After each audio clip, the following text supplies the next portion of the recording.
Nous passons maintenant du principe du triabule à la création du programme correspondant. Alors, réexécutons le principe, le triabule très vite, en partie, sur cet exemple-là, qui est le même que tout à l'heure, avec un ordre des éléments différents au départ. Je vous rappelle, on fait un premier parcours en comparant tous les éléments 2 à 2. D'abord, on va comparer 1 et 2, on compare ensuite 2 et 3, on compare ensuite 3 et 4, etc. Et à chaque fois que l'élément de gauche est plus petit que l'élément de droite, on inverse. D'accord ? Ce qui fait que, in fine, on aura l'élément 56, qui est le plus grand élément, qui va se retrouver en position, en dernière position. Alors, quelles sont les étapes ?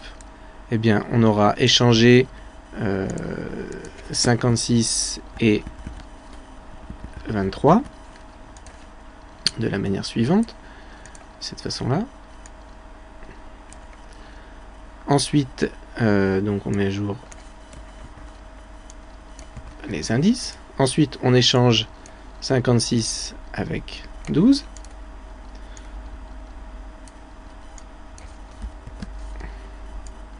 De cette façon-là. Ensuite, on échange 56 avec 28. Toujours de la même façon.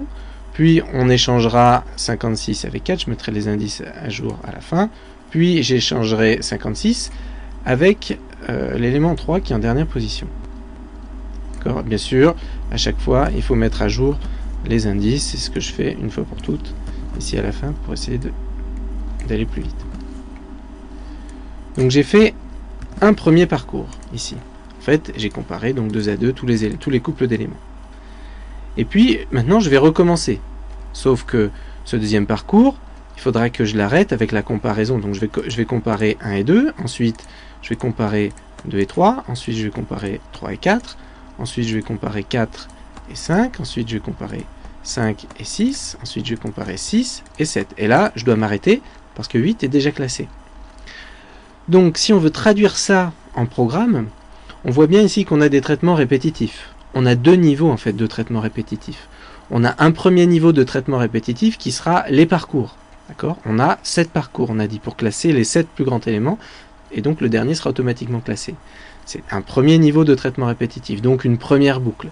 Qui dit boucle, dit est-ce qu'on connaît le nombre d'itérations de la boucle ? Eh bien oui, on connaît le nombre d'itérations de la boucle, puisque on a 8 éléments, et on a dit, on sait que dans ce cas-là, on doit faire 7 parcours, c'est-à-dire qu'on doit faire la taille du tableau moins 1, on doit faire la taille du tableau moins 1 itération. Autrement dit, on doit avoir une boucle pour là, puisqu'on connaît le nombre d'itérations. Et qui dit boucle pour, dit une variable i. Une variable i qui sera le compteur de la boucle pour une boucle qui va aller du premier élément jusqu'à l'élément numéro 7, enfin jusqu'à la valeur numéro 7, puisque on fait 7 parcours. D'accord ? Je peux le noter à côté, i de 1 à 7 par pas de 1. Et on va le garder en minuscule. Et à l'intérieur d'un parcours, qu'est-ce qu'on fait ? On fait le parcours, mais faire le parcours, c'est quoi ? C'est faire des comparaisons 2 à 2, entre le premier et le deuxième, entre le deuxième et le troisième, entre le troisième et le quatrième, etc., jusqu'à une certaine taille. D'accord ? Au premier parcours, on fait tous les couples possibles, jusqu'à l'élément numéro 8. On compare 1 avec 2, 2 avec 3, 3 avec 4, 4 avec 5, 5 avec 6, 6 avec 7, 7 avec 8. Le deuxième parcours, on s'arrêtera à 7. La dernière comparaison sera entre l'élément 6 et l'élément 7. Donc là encore, au sein d'un même parcours, on a à nouveau un traitement répétitif dont on connaît le nombre d'itérations, et donc c'est une boucle for, une boucle pour, à nouveau, avec à nouveau un compteur, que cette fois-ci on va appeler par exemple j, et qui lui va comparer du premier élément du tableau, donc qui va prendre la valeur de départ de 1, et qui va s'arrêter à la valeur l'avant-dernière valeur. Par exemple, pour le premier parcours, la dernière valeur, ça sera 7. D'accord ? Pour le deuxième parcours, la dernière valeur, ça sera 6.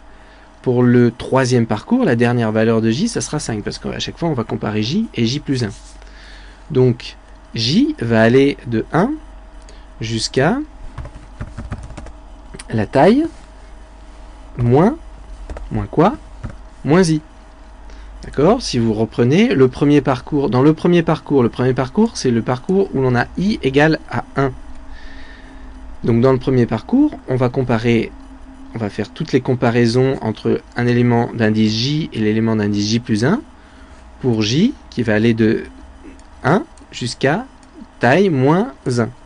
En effet, on va faire j égale 1 et on va le comparer avec j plus 1 égale 2. On va faire j égale 2, on va le comparer avec j plus 1 égale 3. On va faire j égale 3 et on va comparer avec j plus 1 égale 4, etc. jusqu'à arriver à j égale 7 et on va comparer ce septième élément avec l'élément j plus 1 égale 8.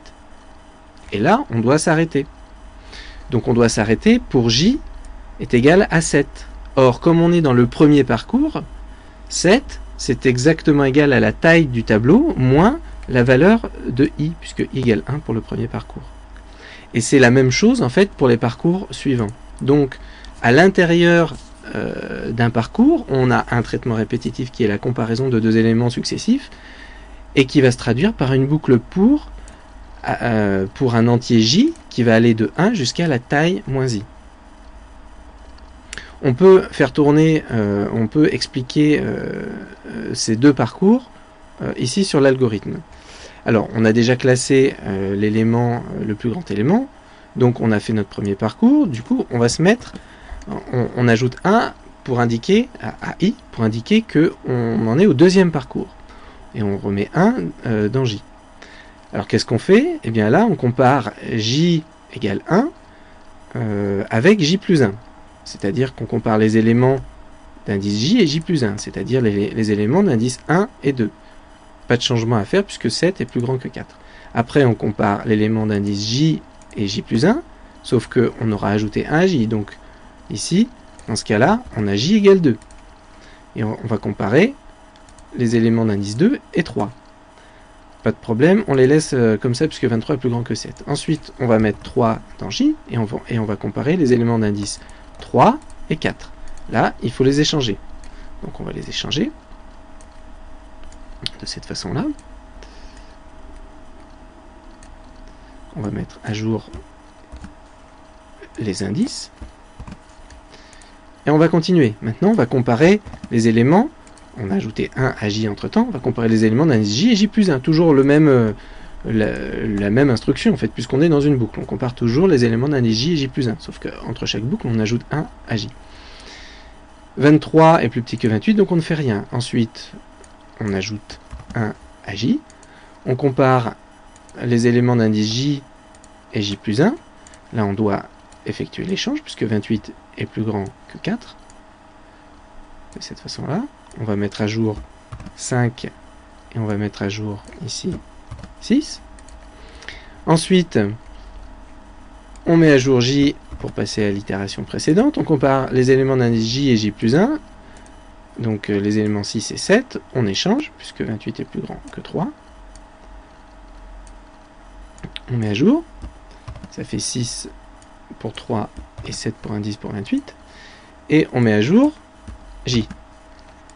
Voilà. Sauf que maintenant, j, ici, il est supérieur à la taille du tableau moins i. En effet, i vaut 2.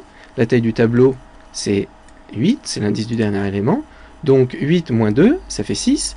7 est supérieur strictement à 6. Donc, ça veut dire qu'on s'arrête là. On n'a pas besoin de comparer les éléments j et j plus 1 pour j égale 7. C'est normal puisque à l'itération d'avant, à la première itération, pour i égale 1, on avait déjà classé 56. Donc pour i égale 2, on vient de classer 28. Et bien maintenant, c'est tout simple. On repart pour une nouvelle itération de i, avec une nouvelle valeur, et bien entendu, on remet les compteurs à 0 à l'intérieur de l'itération pour i égale 3, pour la variable j, et on va recommencer ainsi de suite.